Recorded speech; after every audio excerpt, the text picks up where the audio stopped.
Good afternoon, everyone. Welcome to our new series of webinars around the 6 themes of the CMI Women Blueprint for Balance. My name is Daisy Hooper and I'm Head of Policy and Public Affairs here at CMI. And today we are going to be looking at pay and rewards. I'm delighted to be shortly handing over to Andrew Baisley, who is Policy Insights and Public Affairs Manager at the Fawcett Society, to begin today's webinar. But just before he starts, a quick bit of background. The CMI Women Network was established 50 years ago in order to promote women in management and to put diversity and inclusion at the heart of great leadership. The Blueprint for Balance is CMI's innovative open source tool to promote diversity in the workplace and supports our objective of producing the world's strongest pipeline of women in management. We are always looking for new resources, so if you would like to suggest any, please do so on the Blueprint for Balance webpage. This network is not exclusive to women. We encourage men to also be agents of change, to become everyday champions of women at work and to help drive organisational strategies for gender balance. If you have any questions during the webinar, you can ask them using the live chat box on the right of your screen, and we will try to answer as many as possible. Also, to let you know that today's session is being recorded and it will be shared later on today for those of you who have booked to attend, and it will also be available through Management Direct for those of you who are already members of CMI. So without further ado, welcome Andrew, and over to you to begin. Thank you very much, Daisy. And thank you to everyone for joining us today for this hour to talk about pay and reward in relation to gender and in the time of COVID. So we're going to talk about the impact that the COVID crisis has had on gender, and then link some of that into the landscape as we already understand it on pay and reward for women. There are some areas within this space where there's quite a lot of good research. There's some where, obviously, as it's an evolving situation with the coronavirus pandemic, where we're still starting to better understand how things are working. We're also going to talk a little bit about specific area around equal pay, that is pay discrimination on the basis of sex or gender. And we're going to talk a bit about that because we're particularly interested to hear your views on some of the reforms that we as the Fawcett Society are campaigning for. So I suppose I should say a little bit about who we are. So the Fawcett Society is the leading UK charity campaigning for gender equality and women's rights. We draw our history back to the original suffragist campaigns for women to have the vote. So over 150 years from the time when Millicent Fawcett, whose statue is now in Parliament Square, first made a petition to Parliament for women to have the vote. We work now across a range of different areas. We work on issues relating to money, so particularly around the gender pay gap and its causes. We work on issues around power, getting more women into Parliament and other positions of power within society. We work on norms and stereotypes, which ranges from tackling street harassment to challenging the gender stereotypes that are imposed on children from a young age. And we also work on women's legal rights. I'm our public policy and research kind of lead within the team, and over the course of the COVID pandemic, we've been conducting a variety of different pieces of research to inform our understanding of how the pandemic is affecting women. Alongside that, we bring a background of knowledge on equal pay and gender equality in the workplace. And I suppose I want to start today by acknowledging that this is a really difficult time for businesses, for organisations outside the business world as well, in private and voluntary sectors. There's a huge uncertainty just across the board in society. It makes it incredibly hard to make plans. As we'll get on to, making plans is key if you want to tackle gender inequality in your workplace. Within that uncertainty, the situation regarding furlough has been a completely new challenge for businesses, for organisations. It's not something that really managers have any particular background experience on, whatever else we might have come across in our working lives. And it's just incredibly difficult out there. We know that 9 in 10 businesses have already made redundancies and 6 in 10 plan to do so further down the line from some of the polling that's out there. And we also know that alongside these challenges for organisations, employees are facing their own difficulties from the wider harms relating to the pandemic, from disruptions to their family lives and social lives and well-being. There's an incredibly challenging setup, and we want to sort of start by recognising that. For example, the government made the decision to hold off on gender pay gap reporting this year. A difficult decision, but one that we understood and didn't sort of criticise at the time that it occurred. It needs to be picked back up on, is the message that we would send on that. And the reason we need to do that is because if we want to build back better, as the sort of the catchphrase goes, we can't do that without half of our workforce being fully recognised and supported and progressed within that aim. We would also acknowledge that much of the difference when it comes to gender equality and COVID and pay and reward is also about what government does. So I've got a few points throughout this where I'm flagging that would be interested in hearing from you in the audience today about what you think they should be doing, so that that can inform our activity. But there is still a big part of it, which is about how managers and how businesses respond. So here are just a few of the gender inequality issues that, as they relate to COVID, that we're going to touch on in the first part of the presentation today. So parenting and caring roles, remote working, furlough, and then the whole picture around reward, redundancy and non-discrimination. Also going to briefly touch on a couple of the other issues affecting gender equality, which impact on the workplace, but are slightly less directly about pay and reward and COVID. So let's start with what we know about parenting and caring during the pandemic. So at the height of lockdown, we know that there was a childcare gap of 1.5 hours per day. So this is when we're taking into account childcare and homeschooling as well. We know that's up by half an hour on the usual gap between mothers and fathers. So existing gaps have widened. We also know that within that does mean that fathers have been doing a significant amount more than they used to, but that it hasn't shrunk the gap with mothers during the pandemic. We also know that mothers are 1.5 times more likely to have lost work during the pandemic. And kind of sitting behind that are a variety of factors. One is the looming childcare crisis. So a quarter of providers over the course of lockdown have made a significant loss. And we know that there's a real risk there that if government doesn't invest, we could see childcare providers closing, and there will then be a knock-on impact on parents' ability to work, particularly mothers, from what the research tells us.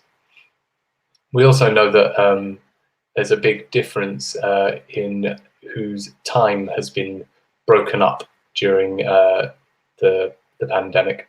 So quite often when we think about parenting and time, we think about time being fragmented. I'm sure parents on this in the audience will relate to this, that your time is not entirely your own. You sort of seek out periods where you can sort of focus in on work, but that it is inherently going to be broken up. And we know that that's much more the case for mothers than for fathers, which we'll sort of come back to in a bit, because that has a big impact on how the whole working from home situation has impacted in terms of gender.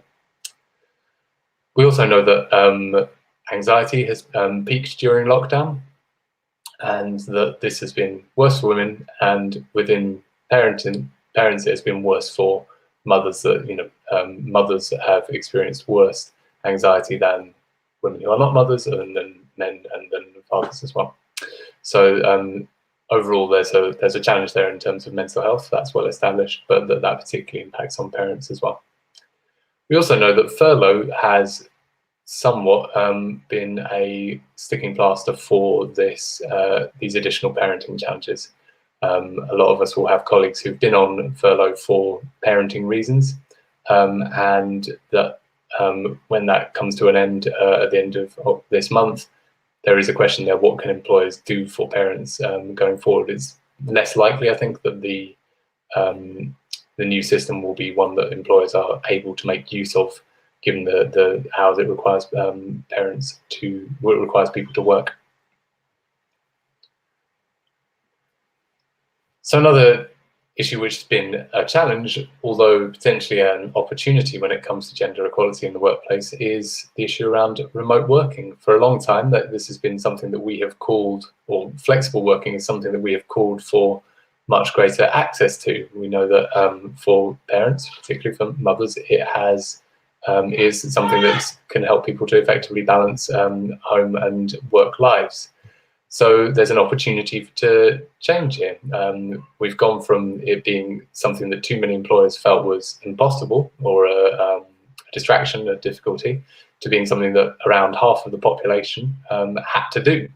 And with us heading back into tier 2 working from home requirements in a lot of areas across the country, it's something that's not going away. So there's an opportunity there, potentially. However, we do also know that remote working, flexible working by itself doesn't necessarily advance gender equality. It needs to be done right, and we need to think about it. That point around fragmented time comes back into it. If mum is working from home, but her time is being fragmented by caring duties, equally possibly if it's someone who has caring duties for another adult, that makes it less of a supportive factor in her progression and her work than a challenge. There's a whole question around, is the infrastructure right and available for individuals to work from home? And there is some evidence that shows that sometimes remote working and flexible work can hold mothers back. So we do need to think about this. It also raises pre-existing issues around gender and changes or amplifies them. So 2 examples are the question of who gets heard when big decisions are being made, and our old boys clubs, as it were, that exist in a lot of organisations in senior positions. How are they being challenged or replicated through working from home arrangements where everyone is much more isolated inherently than they were in an office environment? Equally, it raises questions around sexual harassment in the workplace. Research on this is quite limited in terms of how the COVID pandemic and working from home will have impacted on it, but some of the sort of expert views and expert comment on it raise some key points. One is that we already find it difficult, I think, as a society to take the online world seriously. When you think about trolling of senior politicians, that, for example, that would not be accepted if it was face-to-face, but online is allowed to persist.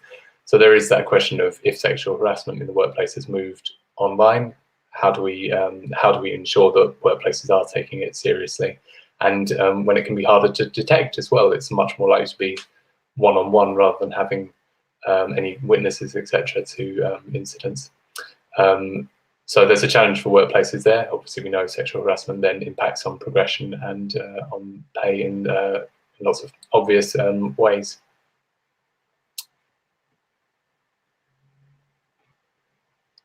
I've mentioned furlough is a sort of a pretty sort of new territory for most managers and for most organisations. We know that women and men are as likely to be furloughed amongst those who are eligible for it. Women slightly less likely to be eligible to be furloughed, as they are more likely to work in the public sector. But there is research which has been conducted that looked at what was happening to people during the furlough. We know the official rules are, during furlough you don't work. That has not, I think many of us will recognise, been necessarily the case. And what research that's been conducted by economists at Cambridge shows is that men who can work from home, who can do more of their tasks remotely, are more likely than women to have continued working during furlough. Obviously, there's a potential downside for them if they might have been hoping for a bit of quiet time on furlough, but it does also raise the question of who is in touch with work and who is in touch with decisions that are being made there, who is being seen as a worker who, as a good worker and so forth during the pandemic period. Quite likely to be some intersections there with, again, the question of who is actually picking up the majority of that parenting and caring, those parenting and caring duties during lockdown as well. So there is a risk there around how decisions then are going to be made when we come off furlough. A lot of those decisions will already be in train, of course, with redundancy consultation periods in place. It's a real worry. So taking us on to that question about reward redundancy and non-discrimination, there's been some good research conducted by King's College by an organisation called JULE, the Gender and Women's Leadership Institute, which was set up by former Australian Prime Minister Julia Gillard, who we work with quite a bit. And so something we know when it comes to reward and gender is that the clearer, fairer, better planned a system you have, the more likely it is that you will result in fair outcomes when it comes to gender. And sadly, their researchers identified that a third of employers don't have a policy on performance for parents affected by COVID. Obviously, if people have been taking time out of the workplace to care during the pandemic when schools and nurseries were closed, or have had their time broken up in other ways as a result of the pandemic, if they've lost grandparental care, for example, that should be taken into account by people making performance and indeed redundancy decisions. But worryingly, a significant proportion of employers say that they don't have such a policy. So that's a sort of a first order thing that we would strongly encourage people to look at. Do you have a plan for how you're going to do redundancy, and how if things are going a little better for the organisation, how you're going to do performance and pay decisions during the COVID period, so that it doesn't negatively affect women in that particular way. The point around clearer systems and fairer outcomes obviously extends beyond parents and COVID. It's true and has always been true for gender equal outcomes in overall. The less you leave decisions open to people's feelings and their sort of innate likelihood of supporting those who resemble them when making decisions, particularly when they're employments where you have more men at the senior levels, that's a way that you can kind of reduce gender inequality in your pay and reward. So just on the previous slide, I've included the comment, what do businesses need to get this right? So that's a question that we would leave open and be interested in hearing from you. So what kind of questions would you have in terms of how you can do that kind of pay and reward decision making fairly? So just to touch on a couple of the slightly wider issues in relation to gender equality in the workplace. One is to just point out that obviously we are looking down the barrel of a significant amount of job losses over the coming period. In a lot of previous recessions, and so looking at the global financial crisis in 2007, 2008, it's been sectors which predominantly employ men who have been at the sharp end of redundancies and job losses. Things like construction, where there's just that real kind of cyclical connectedness into the overall state of the economy with their employment risks. But this time around, it doesn't look like that's going to be the case. The sectors that are at greatest risk are those which are large employers of women, so hospitality, retail, childcare, possibly, tourism, certainly. These are sectors where women are employed equally or more likely to be employed in those sectors. So there's a real risk then.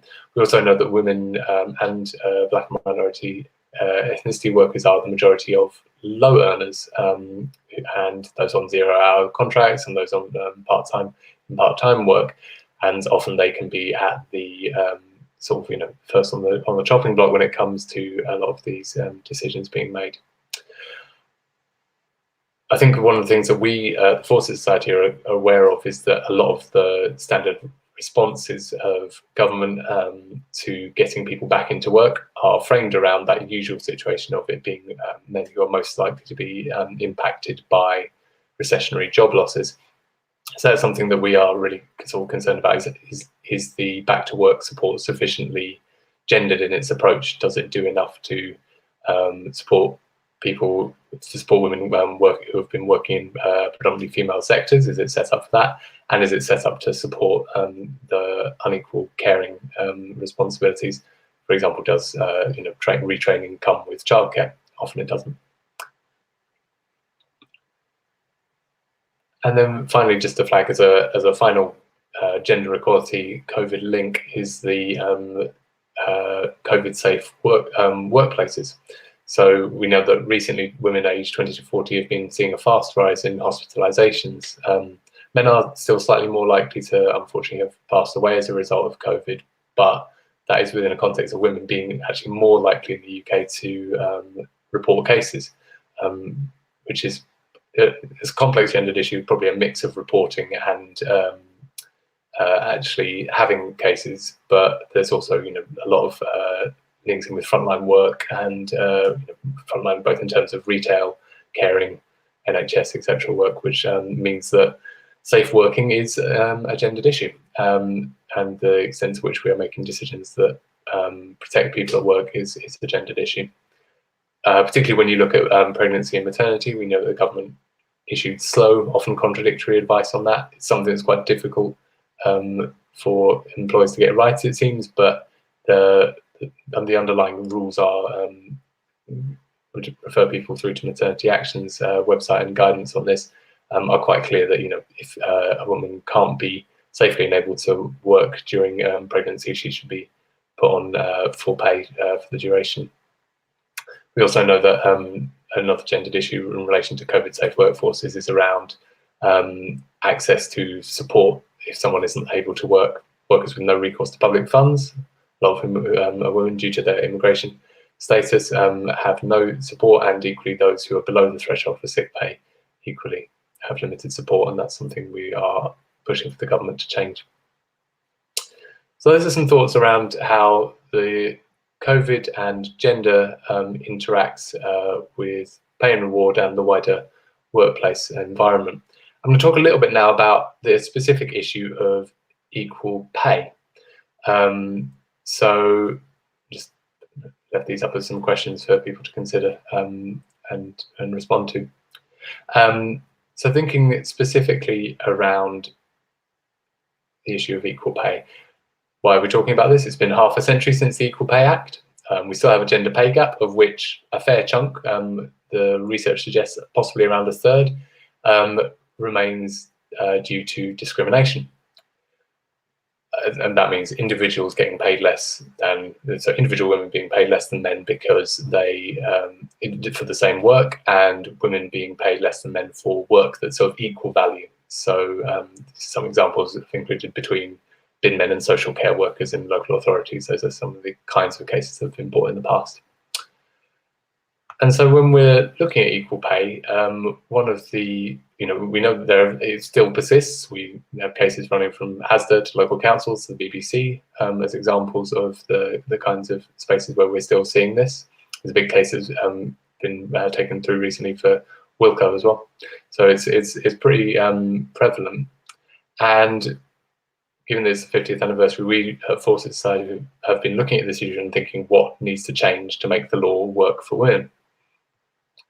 And the conclusion that we have is that we would sort of pose the question is, of women have been equal for 50 years in the law, but equal to what? At the moment, for a woman to find out that she's being paid illegally, unfairly, less than a man for the same work, she will struggle in many cases to get hold of the information to show that that's the case. We have, in the research that we've done, we've heard of women finding out because their colleague left a payslip open on their desk, or because the automated HR system sent them the wrong text with the pay details, sent their colleagues instead, their male colleagues, and they found out they were being paid a lot less. Or more often, someone revealing something in a pub, whether it's the accountant who had a few too many beers and let slip to a whole set of women in one workplace, or just individuals sharing things, often men sharing things because they are shocked to find out that they are being paid more. So given that that's the situation, our conclusion is that we need a change in the law to enable women to get hold of this data. Present women can get hold of that data using the law, but they have to go through a tribunal. It's a complex and often costly, often emotionally difficult process. And we don't think that that's right. We think it needs to be made quicker and easier for women to get hold of this information, establish whether there is a discriminatory situation, rectify it ideally outside of the court if there is, and get on with their lives, and ideally keep the same employment, because that's not what the current situation is set up to enable. So we want to introduce this right to know a comparator's pay information. It would be enforceable at the tribunal and by the EHRC to take some of that onus off the woman. But we think that she should have the right to know. And just a little bit of the detail of how that would work. A woman would be able to ask by name, role or title for pay information on a comparator. She would also be able to ask for what is in the jargon called a statement of material factors. So this is any reason why that pay disparity exists, just to understand, because it may be that there is a solid reason in law which she would then be able to accept and take away, or it may be that there isn't one, and that would prompt employers to think about this. And we would set safeguards, limitations on the use of information in line with what is currently set for in the civil procedure rules in law to ensure that people taking court cases don't spread information that they gain through that court case more widely. But broadly, it would say that you're only able to use it for the purposes of bringing a case, and obviously any sharing outside of that would not be legally protected.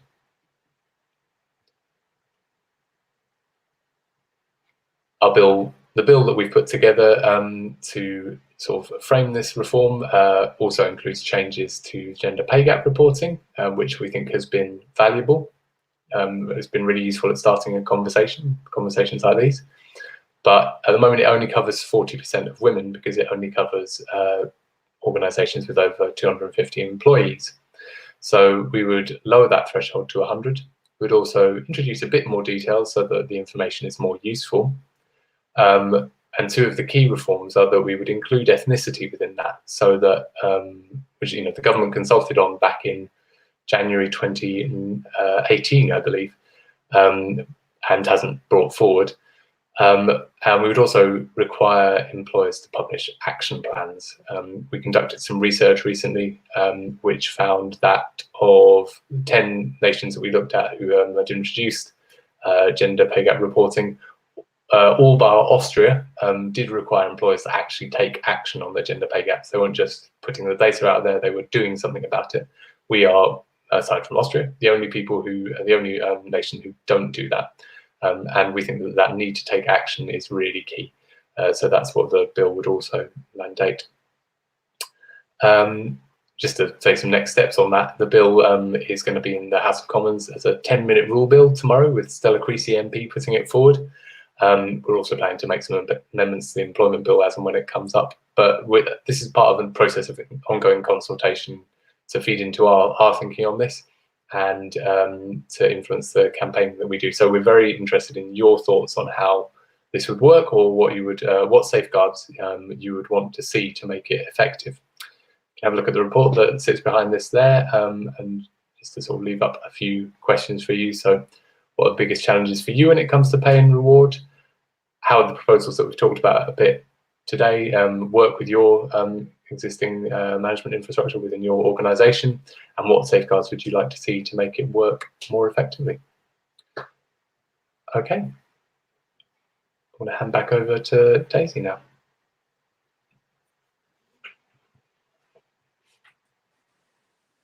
Thanks, Andrew. That was really interesting. Just to I do have a few questions which I'll run through in just a moment, but just for anyone watching, just a reminder that you can ask questions in the chat box and we will try to cover them. So where to start? There was a lot in there. So I'm going to actually start with a question from me, although there have been lots of others from people watching, or questions that they submitted previously. Can you just talk a little bit more about action plans and what you know from best practice, what does kind of good look like? Is there a starting point, or is there a template that people can use, or what do people need to know when they're planning to set these up? Sure. Yes, so there are a few sort of points on action plans. There's research about what works when it comes to making workplaces more gender equal. And there's kind of the question of the approach that you take when putting in place an action plan as well, which is kind of a sort of bigger question almost than the actual measures that you take. So referring back to that research that we conducted just recently, only launched last week, on international comparisons for gender pay gap reporting.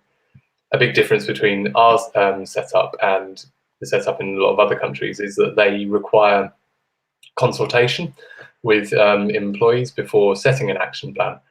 We would strongly suggest that as a really good place to start. Is the sort of question of, what do the people that work for you actually think needs to be done when it comes to addressing gender equality in your workplace?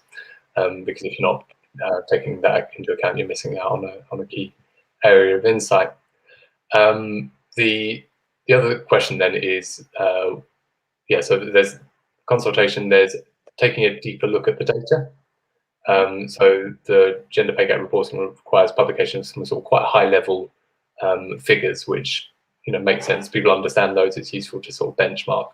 But then below that, there are questions like, how much do you see progression amongst women or men in your organisation between different levels, which will only really make sense internally when you run those numbers. But that's the kind of additional data analysis that organisations should be conducting, so they can really understand where the problem is.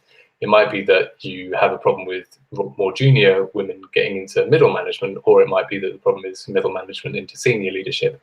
That's the kind of additional insight that you'll only get if you look in depth at your data. But then once you've done that work and worked out what your actual problem is based on your data, based on your what your employees are telling you, there is some quite good resource out there that tells you what kind of changes will make a difference, and also which ones aren't necessarily as likely to have an impact as well, because that's also important. If you think about, we've got the diagnosis, that what are the potential cures. The Government Equalities Office actually have quite a good piece out there, which is 8 ways you can challenge your gender pay gap. I think we would broadly agree with a lot of the suggestions in there. So things that do seem to work are having those more structured pay and progression processes. The things that aren't necessarily as effective include women's leadership training, that that quite often can focus on fixing the women rather than fixing the system that holds women back. Another big one that can help is taking steps to improve equality in who does the parenting work. So each employer can contribute to that as a sort of overall societal aim by, for example, enhancing their parental pay and taking steps to make that more equally shared amongst men and women. Great, thanks. And you talked quite a bit about the structural challenges in terms of equal pay, but can you say any more about what an individual can do to address the gender pay gap in the workplace? So this was a question from someone before the event, and I'm assuming that they mean as in if they are themselves affected as a woman, but I guess you could also talk about the individual manager. It's up to you. Yeah, so, well, I suppose one thing that individual men can do in their workplace is be willing to be open about salary information. So quite often workplaces have a bit of a culture of secrecy around pay, and it's not the done thing to talk about it. And quite often they may even have pay secrecy clauses built into people's contracts.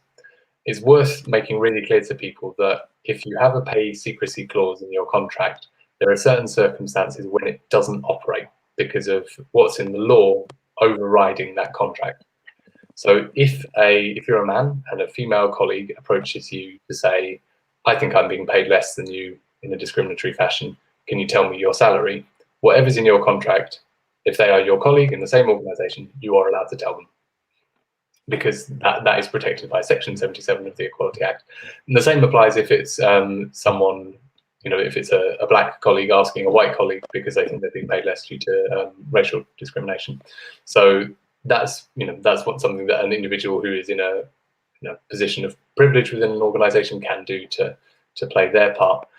I would say that for if it's a woman looking to challenge the gender pay gap, for example, at an individual level, it can be really challenging. Obviously, you're in a position, a non-privileged position in that respect. Joining up with others and sort of talking to people about what you together can do is a good first step, because obviously there is strength in numbers and more ability to get things done. Asking what your workplace is going to do to challenge its gender pay gap, if it has one. Asking those questions of management, ideally as a group, can be quite an effective way to have an impact. Great, thanks. Is there anything that employers can do to support female managers and leaders who are needing to kind of juggle childcare and work because maybe their childcare is not open, or maybe they are worried about sending their child back to childcare? Do they have any kind of, can they encourage their employers to do that? Is there any responsibility on employers to support that? So in terms of legal responsibilities, obviously the legal duty is not to discriminate, and that includes sort of when you're making performance, redundancy, etc. decisions. If you are not taking into account the impact of childcare on someone's performance and so forth, particularly over, including furlough over the COVID period, it's likely that you might fall foul of that. So that is a sort of duty that does sit on the employers.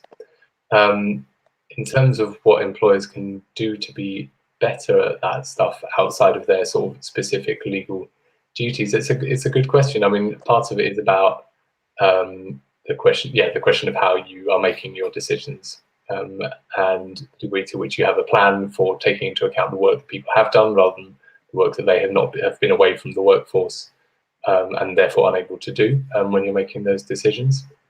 There's questions about who is in the room when those decisions are made. This is something that unfortunately we don't really have much by way of sort of research on yet, but it's certainly a concern which I know that the CMI shares, is that due to those unequal caring responsibilities, it's been men who have been more likely to be in the workplace, either physically during periods of lifted lockdown, or virtually, making those big decisions about pay and performance. So they can ensure that women are consulted and their voices are taken into account when these big decisions are being made. I think that would be a really important element.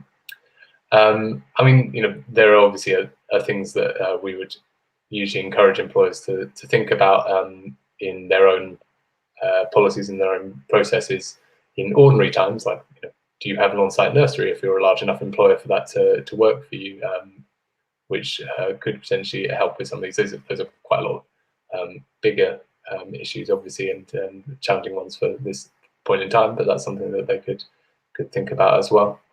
And I would go back to that question around who is being encouraged to do the caring work. We think employers have a really important part to play in changing the assumption that it's always the mother who does the bulk of that caring work, in the way that take up of shared parental leave, with men taking a more equal share, is really low, and a big part of the driver of that is the response that that employers have to men seeking to take care. I think we can probably all think of like horror stories that we've heard of men being told, like negotiated with around periods of time that they were looking to take off. For example, I'm going to take 3 months off as parental leave, and they'll sort of go, could we get that down to 1? Which I don't think you'd usually, hopefully you wouldn't usually hear in maternity situations. There is a big role for employers taking, properly acknowledging that that's something that they supporting it financially where they can, but particularly just supporting it in terms of the culture and sending a clear message that's something that they want to see. So that, as well as ensuring that parents overall are better able to participate in the workforce and be there for big decisions and are better accommodated when it comes to how those decisions are made, making sure that it's not mostly women that affects, rather than men being sort of not assumed to be part of that. Yeah, great. So, for example, your manager saying, if they are managing someone who is a parent, a man, saying, you know, are you spending enough time at home? Do you need to take some time off to support the rest of your family? That kind of thing. Just having those conversations.